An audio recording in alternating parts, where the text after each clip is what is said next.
Good morning, Collegiate Darikas! Welcome back po dito sa aking channel. Andito na naman po ako, ang nagmamaganda ninyong kadarikad, si Gandara SRU, para magatid sa inyo ng latest update and fresh happenings about sa TVJ sa Itbulaga at sa loob at labas po ng showbiz. Kaya naman, sa mga hindi pa po nakaka-subscribe dyan at ngayon lamang po napadampi dito sa ating channel, maaari po ninyong pindutin ang subscribe button and notification bell para mag-i-updated kayo sa susunod po nating video. Anyway, para naman sa mga subscriber natin, ayan, nagpapa-shoutout po sa atin ang ating masipag na komentor na si Sir Roberto Dizon. Ayan, good morning. Sabi niya next time pa-shoutout ha. Thank you. Ito na po Sir Roberto Dizon. Shoutout, magandang umaga, pati na rin po sa iyong pamilya. Samantala, ganun din naman po dito kina Miss Lu Asolanap, magandang umaga and shoutout po sa inyo. Ganun din kay Flavors, magandang umaga. Ganun din kay Eded Martinez, magandang umaga. Miss Rosalyn Rojas, magandang umaga. And Sir Lipsper Fernandez. Samantala, dumako naman tayo at pag-usapan ng patungkol po dito sa Itbulaga na kung saan, kung makikita nyo nga dyan sa inyong screen, sa DirecTV, sa TV5, Itbulaga po, ang nakapangalan nakapagtataka. Itbulaga pero pangalan po nila Paulo Contis, Betong Sumaya, ang nakalagay dito, anyari. TVJ po yan dapat, di ba? So, kung GMA Network po yan, na baka sakali na maintindahan pa po natin na hindi sila nag-update. Pero TV5 guys, Itbulaga, pero Paulo Quintis, Betong Sumaya ang nakalagay. Parang hindi naman po acceptable yan, mga kadawikas. Sana palitan po nila yan, lalo na sa mga nanonood team abroad, na susura po sila. Dahil lumipat na nga sa TV5 ang TVJ, hindi na nga Itbulaga ang ginagamit ngayon ng Tape Inc. Nagsara na rin ang kanilang tahanang pinakamasaya. Gagawa pa rin talaga ba ng paraan para Itbulaga pa rin ang nakatag kina Paulo Cointis? Oh my gosh. Nakakaloka, wala na pong show, noon time show sina Paulo. And please lang, hindi po sila sa TV5, sa TVJ po yon. So, sana mapansin po ito ng TVJ at makarating po sa kanila. Anyway, dahil nga po sa pagsasara ng tahanang pinakamasaya, malaking question mark pa rin para po sa lahat kung ano ang ipapalit nila doon. Maliban dito sa lunchtime movie hits na kasalukuyan po napapanood sa noon time ng GMA7. Matunog pong usapan naman ang It's Your Lucky Day na pansamantalang ipinalit po sa Showtime. So, since mga kadarikads, gusto rin naman talaga nilang bumalik, nila Luis Manzano, gusto nila may pagpatuloy ang It's Your Lucky Day kasi 2 linggo lang nga po sila, di ba? At least yun ay, expected kasi nga, suspended ang Showtime. Anyway, dahil wala nang tahan ng pinakamasaya, may posibilidad daw ba na It's Your Lucky Day na lang ang pumalit po dito. Pero itinanggihan nila Luis Manzano. So sabi po dito, Luis Manzano said, It's Your Lucky Day replacing tahan ng pinakamasaya on GMA7. On GMA7, impossible. Yes, napaka-imposible. Kasi at the end of the day, po yun? Show ng ABS-CBN. So, bakit naman lilipat ng main channel na GMA7? So, unang pinag-usapan ay Showtime. Ngayon naman, It's Your Lucky Day. Kapamilya versus kapamilya mangyayari po niyan. Kasi karamihan naman po ng host doon kapamilya. Bukod po dito kay Bianca Umali, di ba? Samantala, magbasa naman tayo ng comments sa atin pong mga kadawikas. So, mula po kay AC, magandang umaga sa iyo. Sa laki ng pinasok na pera ng TVJ and Dawikas sa taping, ay sila pa dapat ang magpasalamat. From Aiza Ziguera, Raisa May Dizon, Aldab at Calyeserie, bilyon-bilyon na ang pera pumasok sa kabila sa loob ng 44 years. Tapos, anong ginawa nila? Di nabigyan ng shares. Binastos at binaliwala pa sila. Kung ano man ang nangyayari sa kanila, ngayon ay sila rin ang may gawa. Grabe, 44 years.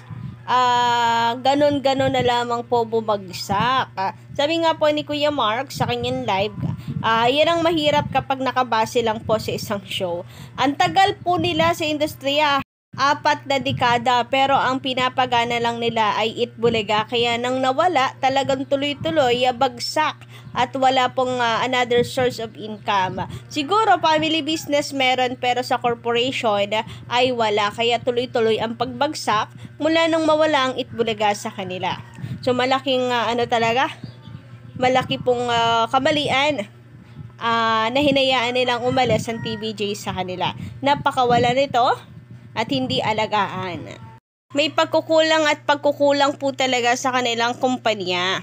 Aminin na po nila, Kalejit Darikads. May pagkukulang sila, kaya nangyari po yan, at wag lamang pong isisi sa TVJ or kay Mr. T. Kung meron man nga pong problema sa naging management ni Mr. T, di ba sila pa rin po ang may-ari ng Tape Inc. So bakit? Bakit naman nila hinayaan? So problema at kasalanan pa din po nila. Samantala, sabi naman ni Sir Rene, magandarang umaga sa'yo. Kung hindi sa TVJ, hindi magtatagal ang Itbulaga tulad na lamang ngayon.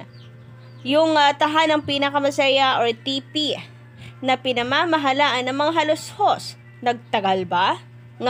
Ligwak nga kaagad. Ang saklap, no? Ang saklap na nung sila ang mag-handle, ay nawala ang Itbulaga. Nawala ang pinaghirapan nung sila na ang humawak.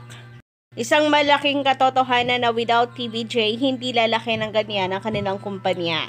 So sabihin na po natin na mabait ang mga halos-hos in real life, kasi ang dami ko nababasang komento, to be honest, na komentong ganyan. Mabait naman daw mga halos-hos in real life. Pero speaking of Itbulaga, Kalejit Darikads, speaking of an in-time show, speaking of TVJ, hindi nun matatabunan na pinakawalan at gusto po nilang kunin ang Itbulaga. So, hindi na matatabunan yung galit po ng taong bayan sa kanila. Kasi ang issue na pinag-uusapan naman po is Itbulaga, ang pagiging gahaman sa title na Itbulaga.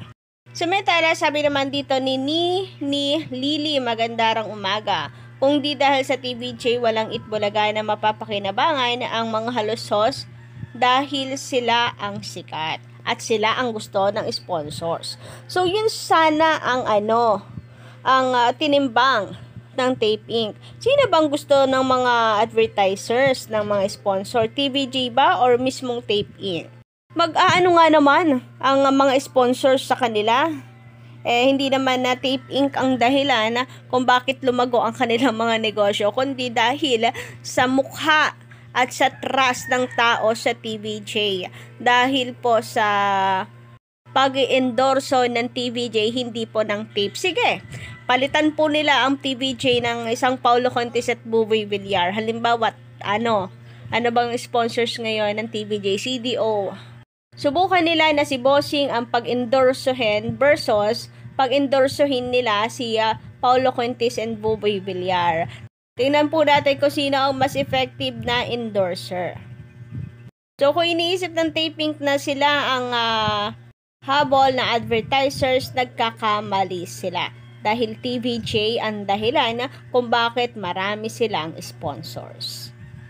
Samantala, sabi naman dito ni Miss or Surfer Marasigan, magandarang umaga sa inyo. Utak politikong garid sa credit. Like no nagpagawa ng kalsada, tas aakuin ang credit kahit pera ng taong bayan ang ginamit. May isa pang example, yung sa ayuda, yung isang sardinas na nga lang po, mukha pa nung politiko ang nakalagay. Gustong-gusto ang credit talaga. Tas, sabi pa dito, same sa mga game show na yung prizes pinamimigay ay galing sponsors dahil nagtiwala sila sa galing at credibility ng mga host, hindi sa producers. Bakit nalugi ang tahanang pinakamasaya or TP? Dahil walang sponsor. So, bakit di kayang abonohan ng mga halusos para sila ang pasalamatan? Ayun na nga. Dapat daw kasi halusos ang pasalamatan, sabi nung iba. Di sana, mamuhunan na lang or abonohan na lang ng mga halusos nga para sila ang pasalamatan since wala silang sponsors ngayon. Pero wala, 'di ba? Para makaiwas, dahil patong-patong na nga po ang kanilang utang ayon po sa report na kumalat sa social media, nagsara sila. So kung silang pasalamatan, kahit walang sponsors, mamigay sila ng pera.